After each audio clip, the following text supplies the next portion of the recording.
Aujourd'hui, j'ai fait une erreur en pensant que j'étais dans une relation depuis 6 mois. Au cours de ce que je croyais être une conversation textuelle normale avec mon petit ami depuis plus d'1 an aujourd'hui, il a mentionné qu'il avait un tas de choses sexy comme de la lingerie dans sa liste Amazon qu'il n'allait jamais pouvoir acheter ou utiliser avec qui que ce soit. J'ai répondu en demandant, « Tu ne veux pas les utiliser avec moi ?»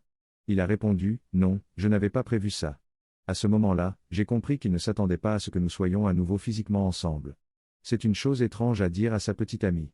Je lui ai dit que je pensais que nous étions en couple. Je pensais que nous avions été ensemble à distance pendant 6 mois et que nous avions l'intention de vivre ensemble une fois qu'il aurait déménagé pour son travail, mais apparemment, nous n'étions pas du tout ensemble pendant cette période. Je lui ai acheté et envoyé des cadeaux d'anniversaire, j'ai toujours cherché un de ses snacks préférés dans un certain magasin qu'il n'a pas dans sa région pour lui envoyer, j'ai porté certains de ses vêtements que j'avais encore chez moi, y compris des sous-vêtements, j'ai flirté et je lui ai dit que je tenais à lui pendant 6 mois.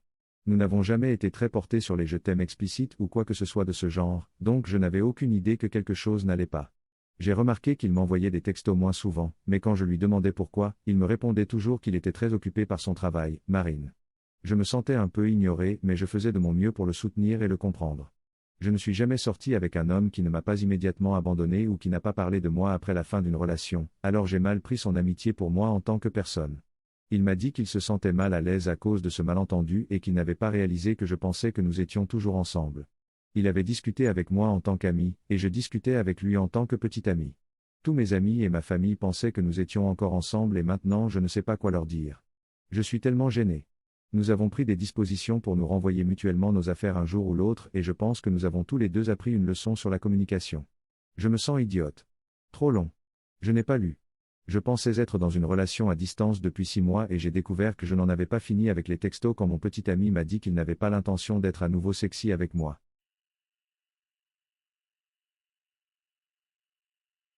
Aujourd'hui, j'ai fait une erreur en cherchant un magasin pour adultes.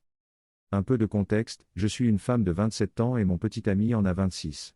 Je vais actuellement à l'école et je suis une formation pour devenir infirmière dans l'une des grandes villes du Danemark, à environ 1 heure de chez nous. Aujourd'hui, c'est l'anniversaire de mon copain et moi, youpi, et nous sortons dîner, puis nous ferons du coït en rentrant à la maison, et le coït nécessite une protection.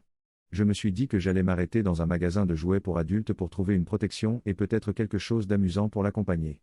Je cherche un magasin de jouets pour adultes près de chez moi et je trouve d'abord une boutique en ligne, je ne suis pas du tout assez patiente pour attendre l'expédition, puis un magasin de poupées, ce qui n'est pas ce que je voulais, et le troisième semble assez légal et je décide d'y aller, il n'est qu'à 15 minutes à pied de là où j'étais, et je décide d'y aller.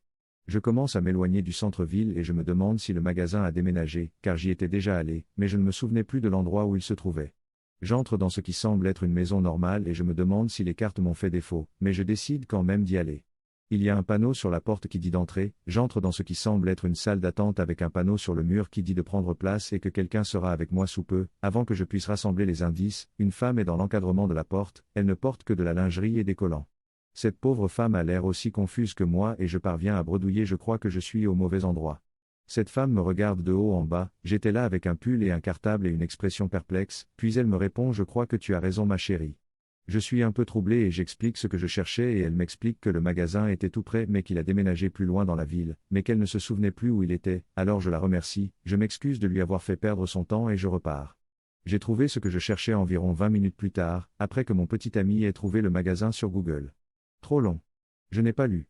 J'avais besoin de préservatifs, j'ai cherché un sex shop et j'ai fini dans un centre d'escorte.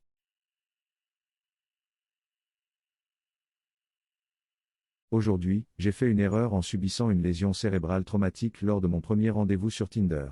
Cela s'est produit il y a tout juste 3 semaines. Il y a quelques mois, j'ai déménagé dans une nouvelle ville. C'était une période chargée et je venais de sortir d'une relation. Comme je m'ennuyais à quarantaine, j'ai décidé de télécharger Tinder. Je ne savais pas dans quoi je m'embarquais. Au bout de 2 jours, j'ai organisé un rendez-vous pour mon départ de quarantaine. Il avait l'air d'être un gentil garçon. Il avait juste la dose normale d'insécurité et de maladresse que la plupart des gens ont lors d'un premier rendez-vous.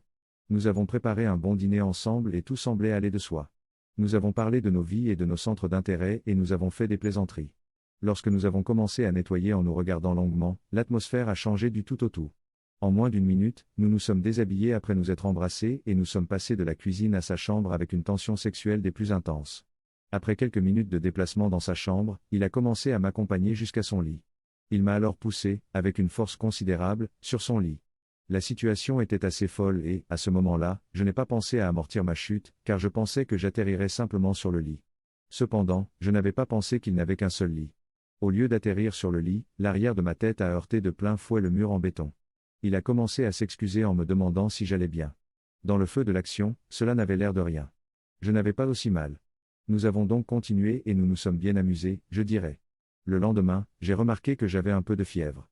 J'ai remarqué que j'avais un gros mal de tête, mais je me suis dit que c'était dû à la fatigue ou à quelque chose de similaire. Mais à la fin de la journée, je n'arrivais pas à me concentrer, j'avais des vertiges et le pire mal de tête que j'ai jamais eu. Sans trop y penser, j'ai pris des analgésiques et j'ai continué comme si de rien n'était. Le lendemain, c'était encore pire. J'étais chez mes parents et ils ont remarqué à quel point je souffrais. Ils ont commencé à me poser des questions sur ce qui avait pu causer cela. J'ai répondu avec désinvolture, je me suis cogné la tête il y a 2 jours, mais ça n'a pas pu être ça, n'est-ce pas? Comme la situation ne s'améliorait pas, j'ai décidé d'appeler mon médecin. Son diagnostic était très clair, une lésion cérébrale traumatique, une commotion cérébrale. Évitez tout ce qui est visuellement stimulant ou qui émet beaucoup de son. Cela fait maintenant presque 3 semaines que je suis à la maison, incapable de faire mes courses, d'étudier ou de cuisiner. Alors oui, mon premier rendez-vous Tinder a eu un impact sérieux sur ma vie. Je n'irai pas à un nouveau rendez-vous Tinder, de sitôt, car je ne peux pas faire l'amour maintenant de toute façon. Oh, et avec Noël, toute ma famille va me demander ce qui s'est passé. J'essaie toujours de m'en sortir en disant je me suis juste cogné la tête, mais je sens que ça ne sera pas suffisant pour eux. Trop long. Je n'ai pas lu. Je suis allé à mon premier rendez-vous Tinder et pendant une partie de jambes en l'air, je me suis cogné la tête contre un mur en béton.